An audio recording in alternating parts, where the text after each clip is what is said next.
एक गांव में एक दर्जी रहता था। वह दर्जी कपड़े को सीलकर पैसा कमाया करता था। वह बस इतना ही पैसा कमा पाता था जितने में उसका जीवन चल सके। वह दर्जी खुद को बहादुर मानता था। एक दिन दर्जी अपने घर दही लेकर गया। उसने दही को रख दिया और काम करने लगा। उसने सोचा कि काम खत्म करने के बाद वो मजे से दही खाएगा। कुछ देर के बाद जब दर्जी काम खत्म करके आया तो वह अपने दही को खाने के लिए बढ़ा, पर दही में अब तक बहुत सी मक्खियाँ बैठ चुकी थी। दर्जी को उन मक्खियों पर बहुत गुस्सा आया। उसने एक कपड़े से मक्खियों को मारा।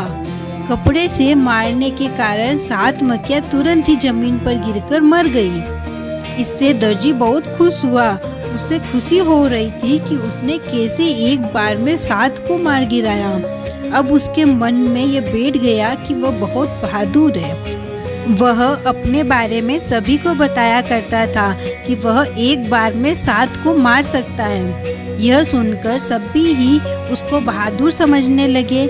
एक बार उस राज्य के राजा को एक दानव से परेशानी हो रही थी। वह दानव राज्य के पास ही एक जंगल में रहा करता था। वह समय समय पर राज्य पर हमला करता और लोगों को मारकर खा जाता। एक दिन राजा को पता चला कि राज्य में एक ऐसा बहादुर है जो कि एक साथ 7 का शिकार कर सकता है। तो राजा को लगा कि ये वही बहादुर है जो हमें इस दानव से आज़ाद करा सकता है। अगले दिन राजा ने उस बहादुर दर्जी को अपने दरबार में बुलाया।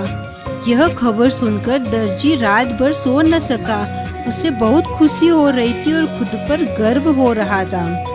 अगले दिन दर्जी दरबार में पहुंच गया। राजा ने अपनी सारी समस्या दर्जी से कह डाली। दर्जी ने कहा, आप चिंता न करें, उस दानव को मैं बहुत ही कम समय में हरा दूंगा।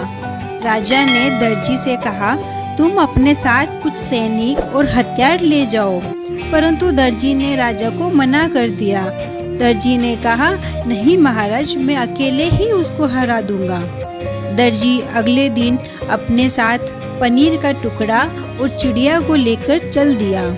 वह दर्जी जब जंगल में पहुंचा तो उसके सामने वह दानव आ गया। दर्जी ने कहा, मैं तुम्हें हराने आया हूँ, आज मैं तुम्हें मार दूंगा। दानव ने हंसकर कहा, तुम मुझे कैसे मारोगे?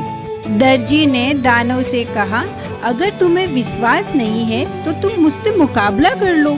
दानव ने एक बड़ा सा पत्थर उठाकर दूर फेंक दिया। दर्जी ने कहा, बस तुम इतना ही दूर फेंक सकते हो। यह कहते हुए दर्जी ने धीरे से अपने जेब में से चिड़िया को निकाला और ऊपर उछाल दिया।